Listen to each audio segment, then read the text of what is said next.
Fabrício Costa é autor do livro O Riso que Contrasta, que reúne poesias escritas desde os 12 anos de idade. Natural de Ocoporanga, o escritor descobriu, no início da adolescência, a poesia como uma arte de transformar sentimentos em palavras. Olá, começa agora mais um programa Um Dedo de Prosa. É o nosso espaço aqui na TV Alias para falar sobre literatura. E hoje a gente vai falar um pouco sobre poesia. Quem conversa com a gente, vamos conhecer um pouco do trabalho do escritor Fabrício Costa. Fabrício, seja muito bem-vindo ao nosso Obrigado, programa. Gabi, pela oportunidade de estar aqui. Nós estamos aqui com o seu livro, né? O Riso que Contrasta, um livro de poesia, não é isso? Isso. Conta um pouco pra gente o que esse livro traz. Então, O Riso que Contrasta é uma compilação de poemas que eu venho escrevendo já há muito tempo. Ele foi publicado quando eu tinha 21 anos de idade, hoje eu tenho 28, já faz algum tempo. E quando eu comecei a escrever, na verdade foi publicado aos 23. Eu juntei aqueles poemas todos, eu comecei a escrever por volta dos 11 anos de idade.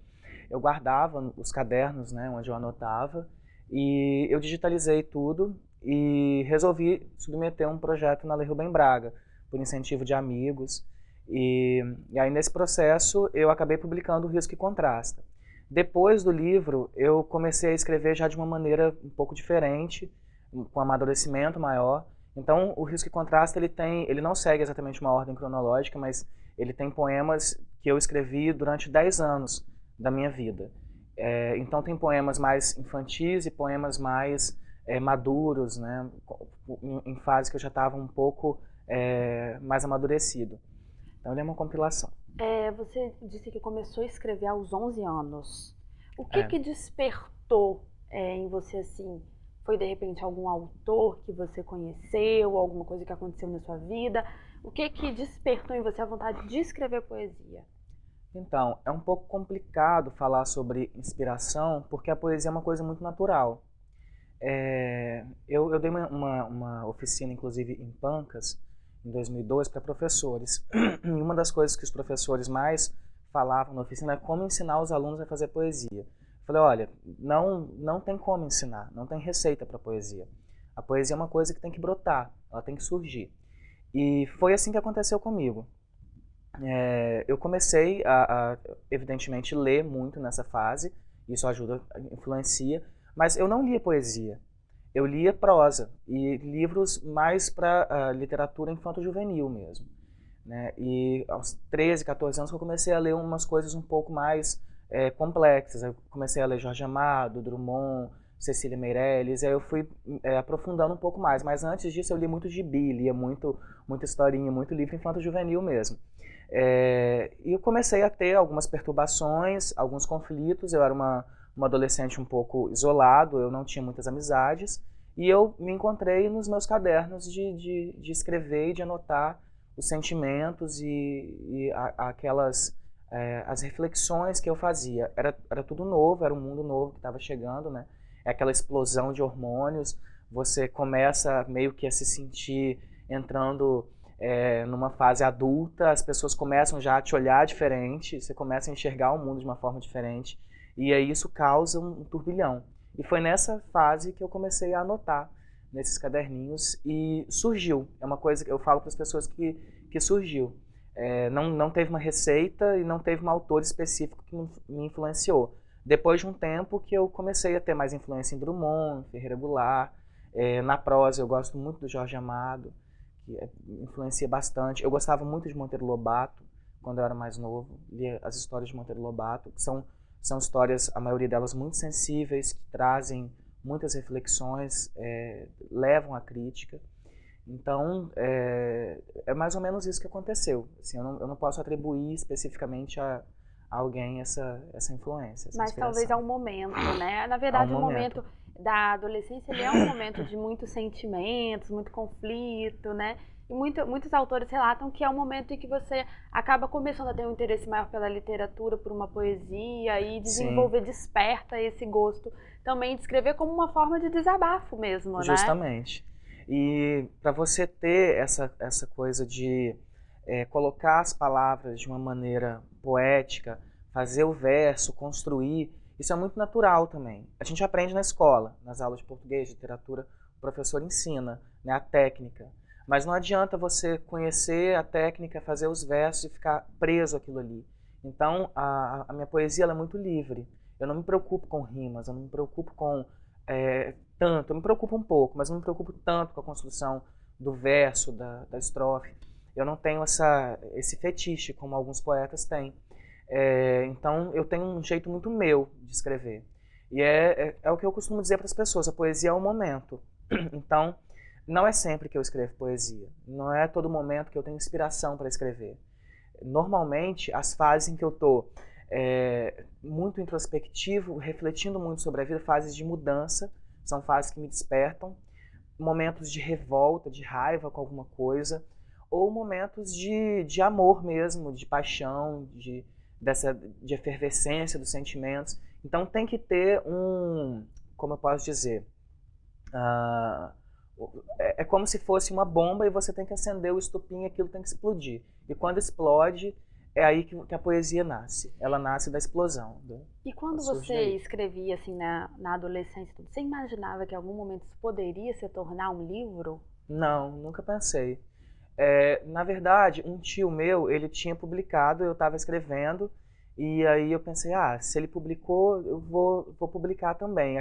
Aí eu comecei até, na época eu escrevia carta, mandava carta com poesia para ele. Ele, muito bem, continua desse jeito que vai ser legal, você vai ser poeta também.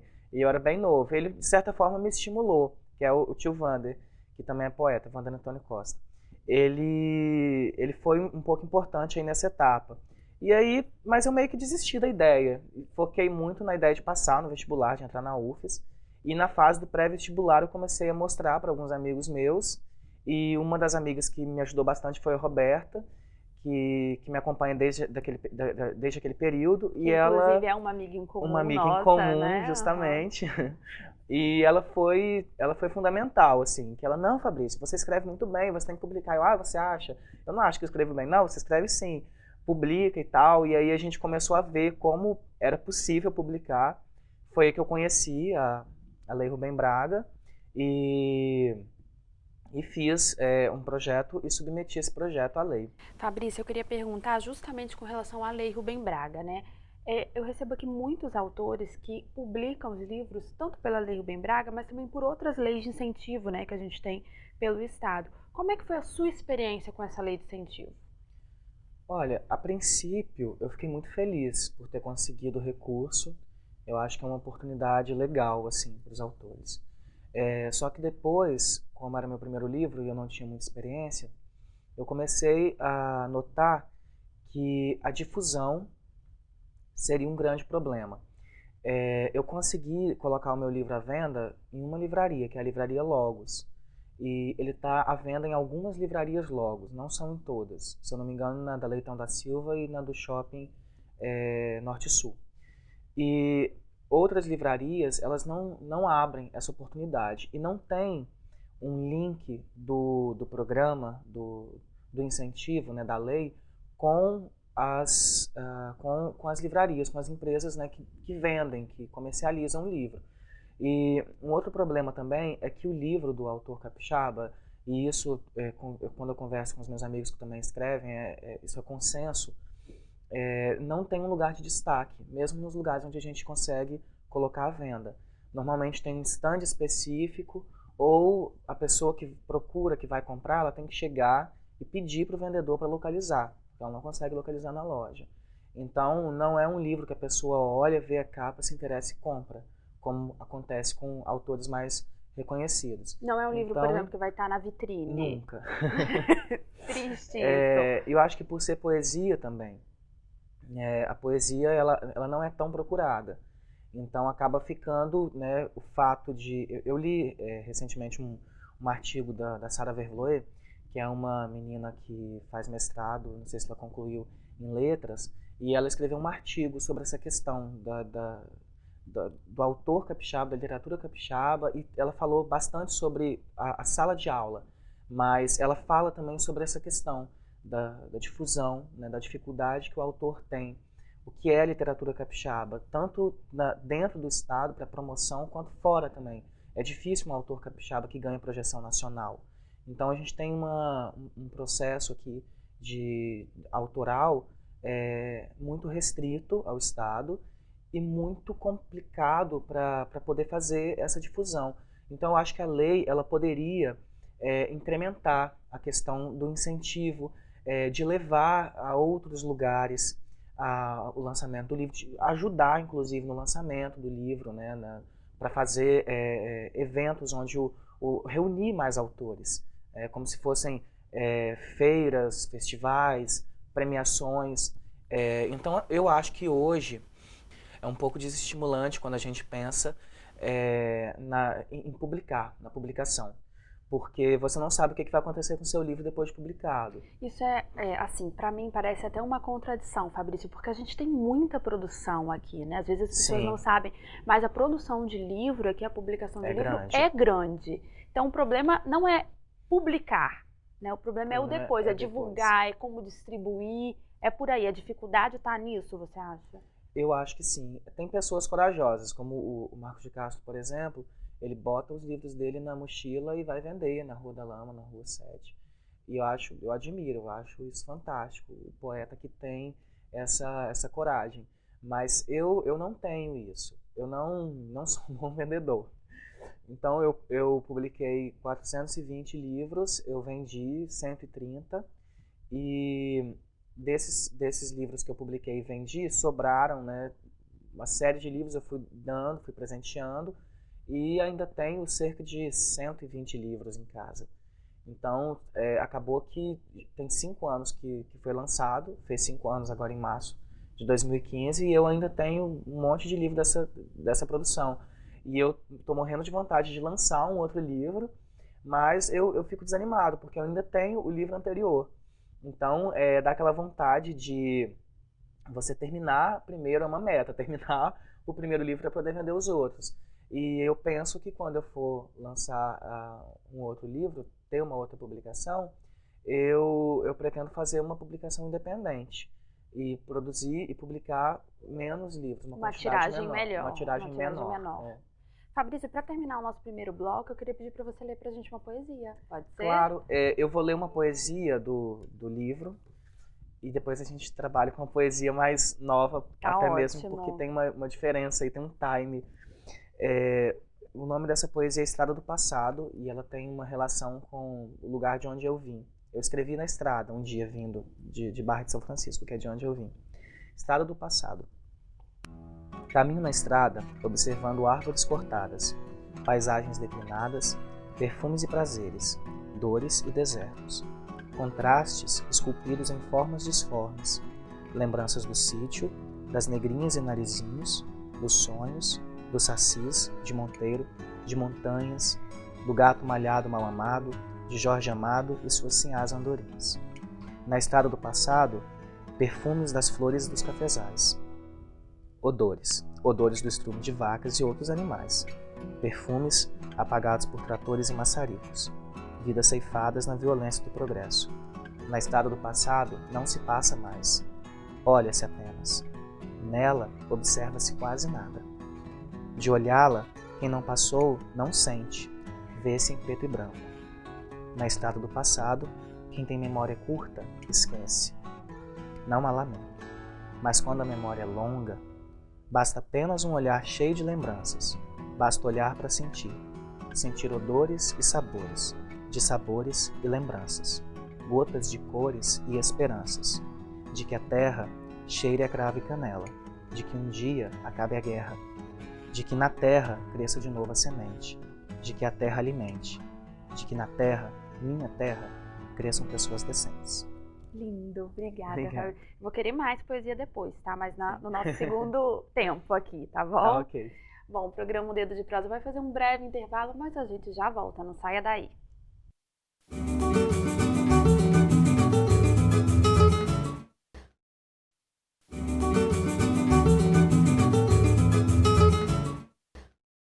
Estamos de volta com o programa Um Dedo de Prosa. Hoje estamos conversando um pouco, conhecendo um pouco do trabalho do escritor Fabrício Costa. Ele é autor do livro O Riso que Contrasta, um livro de poesia. Fabrício, já falamos um pouco do livro, né? Você já até leu uma poesia pra gente, apresentou um pouco do seu trabalho, mas eu queria conversar também sobre uma coisa que a gente conversou um pouquinho nos bastidores do programa, que é a questão dos leitores de poesia, né? Hoje em dia, às vezes é muito mais fácil uma pessoa procurar um livro, por exemplo, de prosa, né, ou uma ficção, alguma coisa nesse sentido, do que propriamente poesia. Você acha que as pessoas estão gostando menos de poesia? Então, Gabi, eu acho que de uns anos para cá, a poesia, ela foi deixada um pouco de lado, foi um pouco relegada. A poesia, ela exige que a pessoa, o leitor, tenha bastante atenção quando está lendo e que ele sinta cada palavra que ele lê. Então, eu digo que a poesia, ela não vem mastigada. Você tem que mastigar, engolir e digerir. E depois que você digere, que vem o resultado. O leitor, no O caso. leitor, no caso, Então, quem está lendo precisa desse processo. Então, é um trabalho árduo ler a poesia, né? O resultado que ela traz é muito bom, porque ela te leva à reflexão, ela te torna crítico, ela te faz criticar, ela cobra muito que você tenha uma interpretação de texto, ela é muito subjetiva também, então você pode colocar ali o seu sentimento. Às vezes uma poesia que foi escrita pelo poeta num momento de muita tristeza é interpretada como uma poesia alegre por algumas pessoas, isso vai depender, é muito subjetivo, né? A poesia, ela é uma arte subjetiva. E eu vejo hoje, com essa modernidade toda, as pessoas muito atentas a redes sociais, celular, internet, e as pessoas, elas querem o fácil, querem o que é muito acessível e muito simples de entender. Então, eu percebo não só na questão da literatura, mas da arte, da política, em todos os campos. As pessoas, elas optam, a maioria das vezes, pelo que é simples, a maior parte das pessoas, pelo que é fácil de digerir e de entender. Então, a poesia, ela hoje concorre com o mercado onde as pessoas procuram livros de colorir, pessoas adultas, porque não exige leitura, né? E onde é muito comum você ouvir as pessoas dizendo, sem corar o rosto, que não gosta de ler, eu detesto ler. Você escuta pessoas falando, eu detesto ler, e a cara da pessoa não cora. Então, é muito comum que as pessoas tenham uma certa resistência à poesia. A prosa, ela é mais aceita, mas a gente está tendo hoje também um problema até com a prosa, porque as pessoas procuram mais livros de autoajuda, que é uma prosa que a pessoa busca, parece, que para fugir de um problema, de uma crise de identidade, que ela não consegue achar por si mesma a solução. Então a gente está vivendo uma crise de identidade, uma crise de reflexão, uma crise de senso crítico. Eu vejo isso como um problema, eu acho assim que dá até para ser um pouco pessimista. Eu não quero ser pessimista, mas talvez a poesia ela esteja fadada à extinção dentro de um determinado tempo, porque é um cenário um pouco triste assim, de se ver. Os autores que estão começando não são muito lidos, os autores que já têm mais tempo de carreira são procurados, mas normalmente tem um grupo de pessoas muito específico que procura pela poesia, e há uma dificuldade, há um bloqueio muito grande, uma muralha que separa esse mundo, né, da poesia, dos poetas e da sociedade comum. Então, tem que ter um link, isso tem que ser difundido. Um dos agentes mais importantes nisso é a escola, eu acredito. Eu ia perguntar justamente isso. De repente, está faltando, não sei, né, na sua visão, um incentivo dentro das escolas de não só apresentar a poesia, mas fomentar mesmo nos alunos o gosto por esse tipo de literatura. Talvez esteja faltando isso? Olha, eu acredito que sim. Eu, como falei anteriormente, trabalhei com uma oficina com professores de poesia. E o que eu notei é que os professores também precisam de formação, porque a maioria deles não tiveram um contato muito forte com a poesia.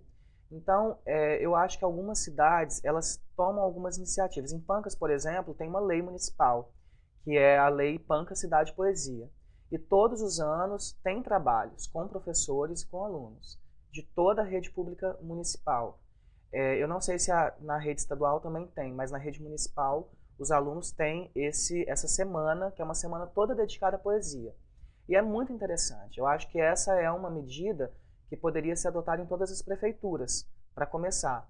E aí você dá visibilidade aos poetas, você dá visibilidade aos escritores, né? E você acaba formando e despertando aquela sensibilidade poética nos professores e eles transmitem isso aos alunos. E o mais importante da poesia é a liberdade. Eu acho que é a palavra que melhor define a poesia, a liberdade.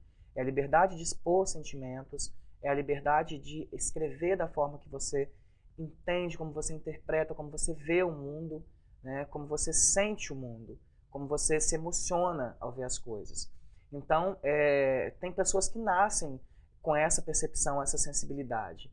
Mas quando você se abre, mesmo que você não seja uma pessoa muito sensível, mas se você se abre à sensibilidade e passa a enxergar a sensibilidade como algo positivo e começa a trabalhar, a poesia brota dentro de você. Porque essa sensibilidade também pode ser despertada, Sim. Né? No aluno, na criança, no adolescente. Claro. E a gente também não pode interpretar a poesia só como algo escrito. A poesia, ela também é transmitida em obras de arte, ela é transmitida também na prosa, né? Tem autores que escrevem prosa, mas eles estão colocando muito sentimento, muita emoção ali. Isso, sentir, ter emoção, não é uma qualidade exclusiva de poetas, né? O pintor, o escultor, o artista de uma forma geral, ele coloca isso. E o que eu acho que a gente tem que ter na sociedade é arte. Todo mundo tem que achar o seu ponto, a sua linha que, dentro da arte que gosta, que agrada, e trabalhar dentro disso aí. Seja na poesia, seja na prosa, seja em qualquer expressão artística. Eu acho que o ser humano, ele nasceu para ter um vínculo, ele nasceu vinculado à arte. Então, é preciso que as pessoas trabalhem isso dentro delas. E procurem pela poesia também. Procurem por todas as formas de arte. Não existe uma forma de arte melhor ou pior. Todas são importantes, todas ajudam a construir uma sociedade mais crítica, mais sensível, menos odiosa, né? Menos problemática, e que saiba aceitar melhor o diferente, conviver melhor em sociedade, até mesmo na formação cidadã. Eu acredito que a poesia e que a arte têm um papel fundamental. E a gente precisa muito disso hoje. Vou pedir para você deixar uma dica de leitura, então, para o pessoal de casa. O pessoal que está assistindo a gente, que de repente não tem esse costume de ler poesia, já fica o seu nome já fica como sugestão, claro. Mas eu queria saber assim, por onde esse pessoal pode começar? Assim, quero conhecer um pouco de poesia, quero ler, quero ter essa sensação, essa sensibilidade. O que você sugere para o pessoal de casa? Olha, eu recomendo o livro Amar se Aprende Amando, do Drummond. Eu recomendo também o livro que eu estou lendo atualmente, que eu fui presenteado e estou adorando, que é Me Ajude a Chorar, do Carpinejar. E recomendo também o livro Água Viva, da Clarice Lispector. Então já tem sugestão aí para todo mundo. São livros ótimos para quem está começando, para desenvolver já um gosto. Eu tenho certeza que esses livros vão ajudar bastante a entrar de vez no mundo da poesia e não sair mais, seja como leitor, seja como escritor. Deu vontade de escrever, escreva, deu vontade de ler, leia, mesmo que não publique. É muito bom, é uma prática, é mais que uma terapia, né? É uma arte, é uma forma de expressão. Então, eu recomendo. E para terminar o nosso programa, eu queria pedir para você ler novamente, mostrar para a gente o seu trabalho, uma poesia mais nova, pode ser? Pode ser. Você falou que você já está trabalhando aí num novo projeto, não Sim. sabe quando, mas adianta pra gente uma dessas poesias. Nesse novo projeto, inclusive, O Risco e Contraste, ele é um livro muito preto e branco, assim. E eu quero trabalhar nesse novo projeto bastante a questão da cor e da reflexão e também com a crise da poesia. E esse poema que eu vou ler, ele trata justamente disso. Nossa, então tá no assunto, né? Tá dentro do assunto. É Post-Mortem. Um poema foi encontrado morto. Morreu de fome. Fome de palavras. Fome de apreço. Um poema foi encontrado morto. Esquartejaram-no. Desmembraram suas sílabas. Jogaram suas vírgulas aos porcos. Um poema foi encontrado morto. Morreu sem socorro. Como baleia, ficou preso na areia da praia. Encalhado. Morreu sufocado. Um poema foi encontrado morto. Motivo da morte? Caneta ausente. Morreu de vontade de ser escrito. Suas letras sumiram no espaço, cadáver oculto. Um poema foi encontrado morto. Imagina-se que por excesso de palavras doces. O certo é que morreu lenta e sofregamente, morte por diabetes. Um poema foi encontrado morto. Falaram brevemente nos jornais. Suas palavras um dia foram famosas. Morreu do ostracismo. Um poema foi encontrado morto, mas não falaram sobre ele. Morreu perdido em um jogo de palavras cruzadas. Morreu por ser aventureiro demais. Um poema foi encontrado morto. Morreu por tentar se fazer de conto, por tentar enganar a morte. Morreu de desengano. Um poema foi encontrado vivo, pedindo esmolas. Ninguém lhe deu atenção. Jogaram-lhe na sarjeta para morrer. Morreu de maus tratos e foi enterrado como indigente. Ai... A gente espera que isso não aconteça com poema e com poesia. Eu quero agradecer muito a sua presença aqui no programa. O programa Dedo de Prosa, eu gosto de dizer que as nossas portas estão sempre abertas. Então, para que você volte, Fabrício, com novidades, com certeza, quero voltar. Com esse poema vivo, né? Voltarei. E eu quero agradecer a sua presença e pedir para você deixar um contato para o pessoal de casa. Ah, sim.